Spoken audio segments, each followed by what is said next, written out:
if you could change something about the way that we sentence people, would they be sentenced to longer terms of probation and required to go to the drug treatment or to go get the assessment for mental health? Or would you have a different avenue where maybe it's shorter and then you just see what happens?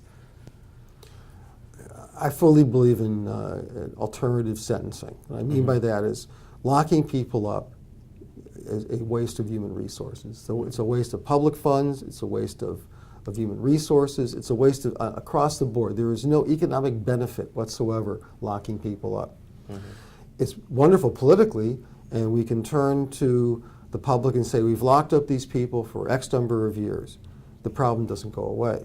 On the other hand, having sentencing alternatives, it restores to the judges an opportunity to craft the type of sentencing that's individualized, that allows for the court to assess how this person can be helped and reintegrated back in the community. And that doesn't mean that we don't care about the victims. The victims need to be assisted also. That's why we have the Victims' Bill of Rights.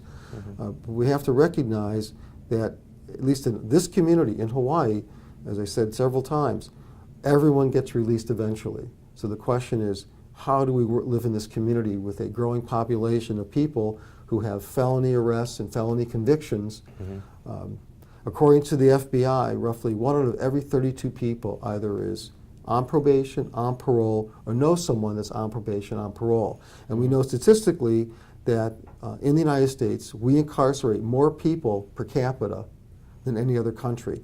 And that's a sad statistic because we're not dealing with the underlying problem. The underlying problems go back to children that are latchkey children, children whose parents are trying to struggle to keep food on the table, children who are abandoned. I mean, you just go back, I'll put it this way, every time I see a defendant, I think about what went wrong in their life. What happened in their childhood that resulted in going from being a loving, warm child to being an adult with addiction problems, violent issues, things of that nature. And you wonder why the system couldn't intervene early enough to forestall that becoming a permanent feature later on in adult life.